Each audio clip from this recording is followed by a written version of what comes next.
What's going on, gamers? It's your boy Diggs Gaming. Welcome back to All Functions Gaming News. And there's a good amount of stuff to talk about tonight. So we're going to jump right in with an update on the Microsoft Activision deal. Okay, so part of this is stuff that has been confirmed, and part of this is a rumor. So the part that's fact, Microsoft is going to present its arguments for why the acquisition should go through to the EU on February 21st. So, depending on when you listen to this, there may or may not have happened by now. Now, the rumored part of this is it looks like it might be a courtroom kind of clash with Sony being there as well. But again, that's a rumor. We're not sure if that part is true or not. And this was kind of to be expected at this point. And keep this in mind. This is the EU, the European Union. This is not the CMA. These are two different regulators. The CMA deals with the United Kingdom, while the European Union deals with the rest of Europe. And I have no idea how this is going to go. There's another rumor going around that this is a last desperation attempt to get this deal done. Again, whether that's true or not, we do not know. But what we do know is Microsoft is going to defend its purchase at a European Commission on the 21st. So just a few days away at the time of this recording. And again, depending on when you're listening to this, it may have happened already. Moving on, adding to this, if in fact the deal does get blocked and it does not go through, it looks like Bobby Kotick will stay on as the CEO of Activision Blizzard. This is coming from a Fox Business Report, and found out about this from ING. And this would be extremely disappointing if this does happen, because we all know about the problems that have been coming from Activision in the last few years, and a lot of it does fall on Kotick because, again, he's the CEO. He's the one that's supposed to oversee the company, and he's been caught in this as well. Yeah, I would not be happy if Bobby Kotick did remain as CEO of Activision. But again, this is all going to depend on whether or not the deal goes through or not. Now, there is some question on to whether he will stay on at Activision if the deal does go through. It was reported that he would be leaving if the deal did go through.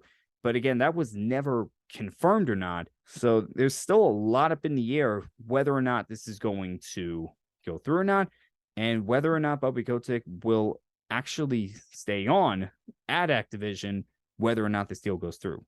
There's still a lot of questions that need to be answered. We'll find out some answers at the hearing, but for the rest, it's a wait and see moment. Moving on, in a report that Bethesda has called unclear customer support FAQ, there was confusion as to whether the Redfall physical version would have a disc or not. Well, it was originally thought that it would not have a disc, where a lot of people were not happy about it. They really were not. But then Bethesda cleared everything up. They said that there will be a disc with the physical version of Redfall on Xbox, and that the bug fight upgrade is going to be purchased separately.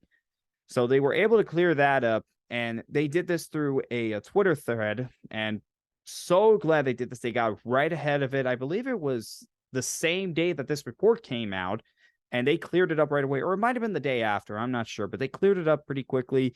And the big thing now that people want is for the always online feature to be turned off.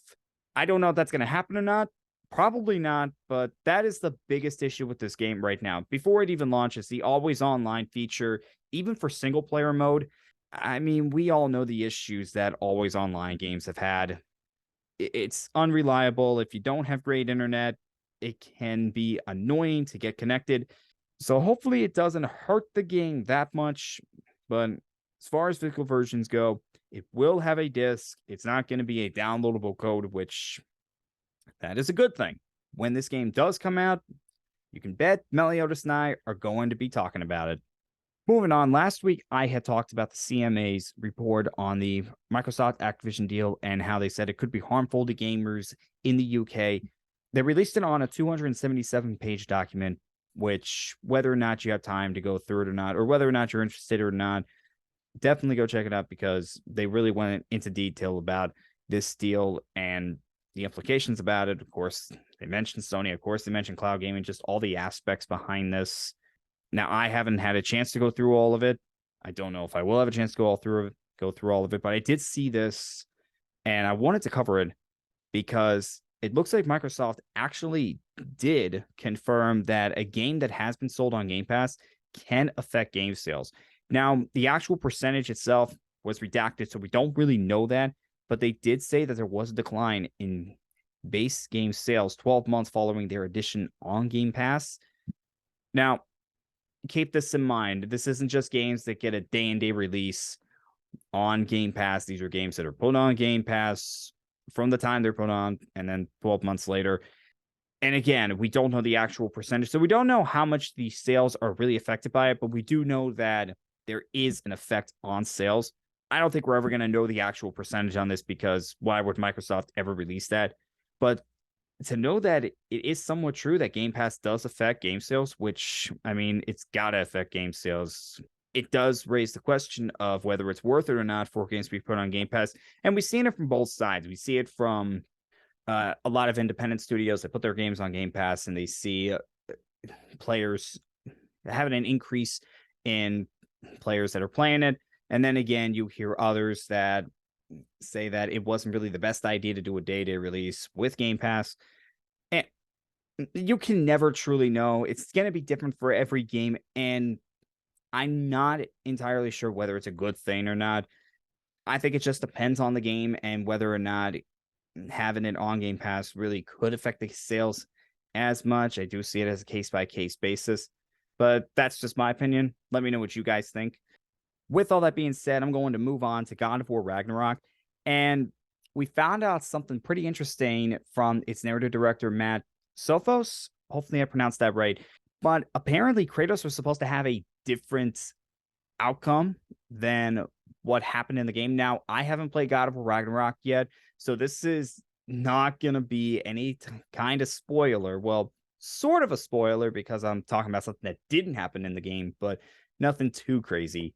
Well, apparently during the fight with Thor, Kratos was supposed to die. He was originally going to die early in God of War Ragnarok because the Thor fight does take place early in the game.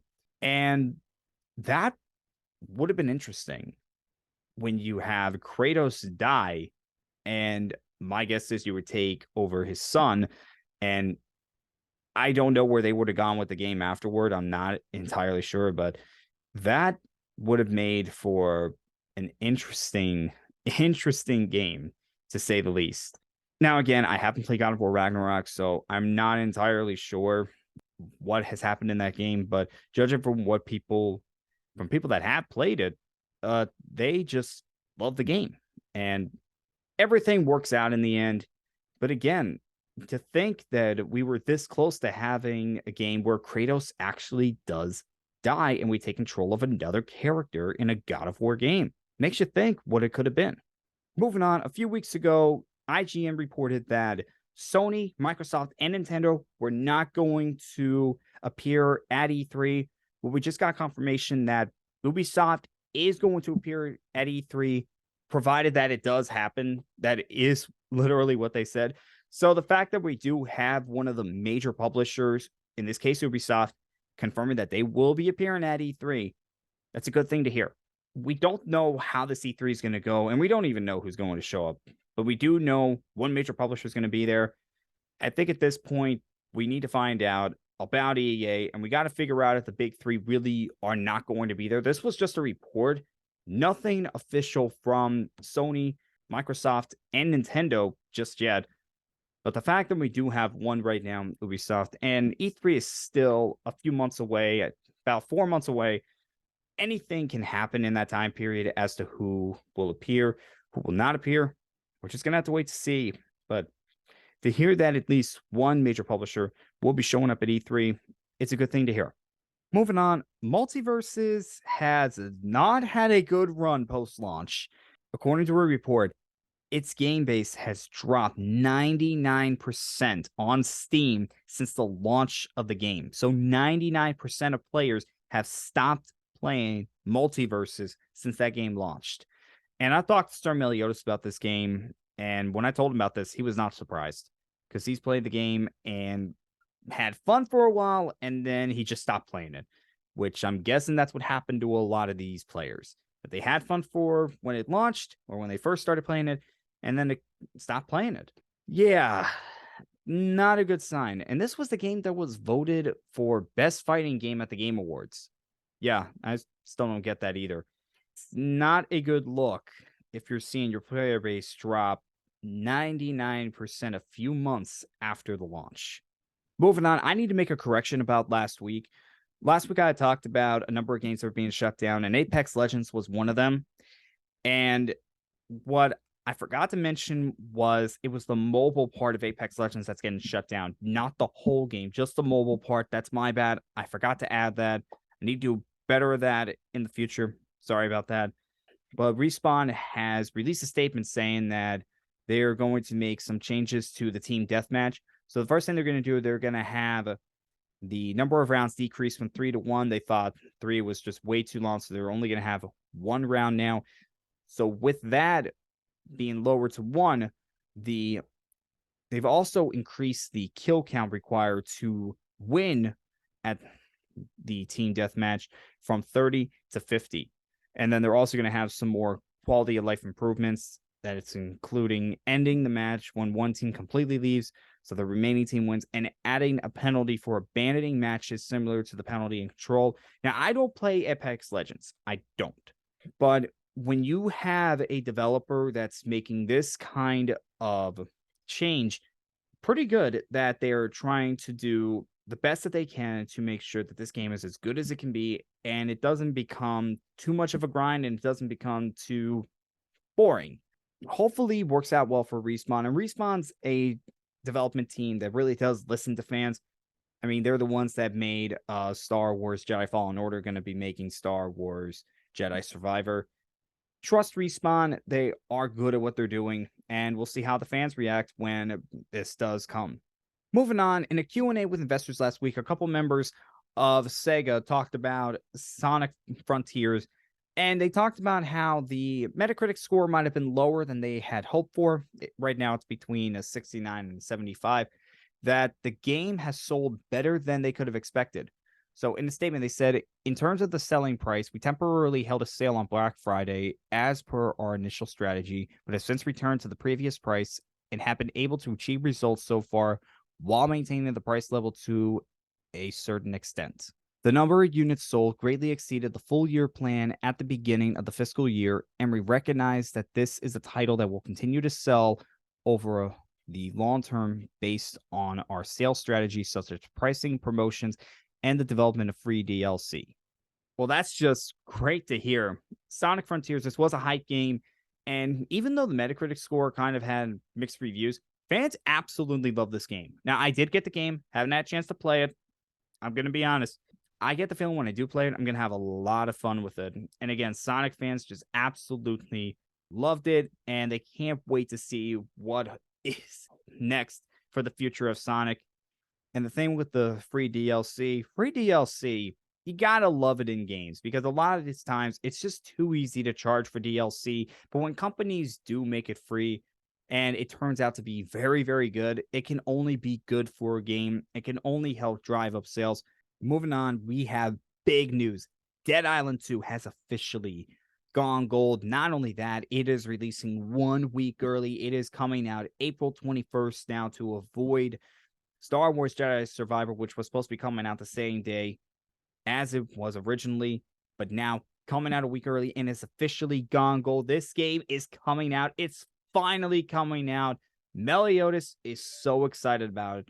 I was talking to him about it, and he was just talking about how long the game has been in development, because it really has been in development for such a long time. The fact that this game is finally coming through basically the restart that they had to do with this game when they finally announced it, and people were just excited about it. And then we found out that it got delayed yet again, but now it's officially coming out, and people have just been so excited about it. And hopefully it is well worth the wait. You can bet I'm going to have Meliodas do a little bit of review on it when it does come out. Moving on, we also have an official release month for Lies of P, the game that is based off Pinocchio, that kind of has elements of Bloodborne in it. and it is going to be releasing in August, and that is my birth month. So that's pretty exciting for me because I cannot wait for this game to come out. And Liza P, every time I see this game, I get more and more excited. I got so excited when I saw the demo because it looks so much fun. Again, this is based off of Pinocchio. It's such an interesting take on this story and this character. And I love it when people do that, when they make a unique take on something, they take a chance. And I cannot wait to see when this game comes out. I cannot wait to talk about it. And that we have an official release month. Don't know the exact date, but we have the official release month. And I'm happy to see it.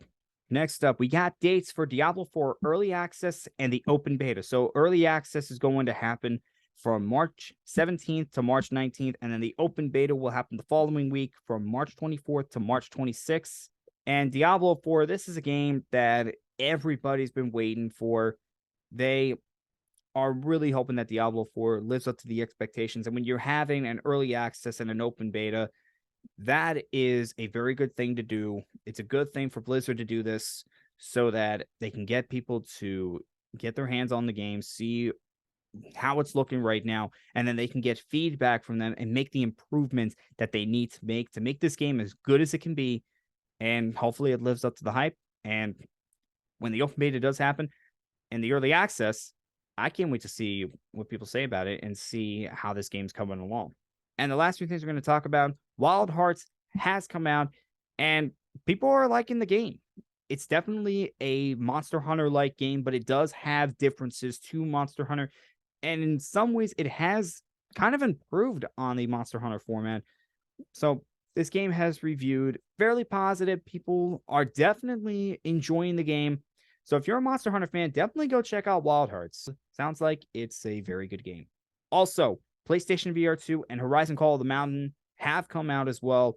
And for Horizon Call of the Mountain, it's a great launch title for the PlayStation VR 2. If you are planning on getting PlayStation VR 2, you need to get Horizon Call of the Mountain from everything that I've heard of. As for PlayStation VR 2, yeah, it's absolutely amazing. People are definitely loving it. Now, there are a few things that people have said are not as good on PlayStation VR 2, including the battery life for the Sense controllers, but the positives definitely outweigh the negatives. Yes, this thing is definitely expensive. Not everybody can afford it right now, but if you can afford it and you want to check it out, it's definitely something to check out. If you're into VR, definitely get this. That is all the gaming news that I have for today. And as always, I will see you guys next time.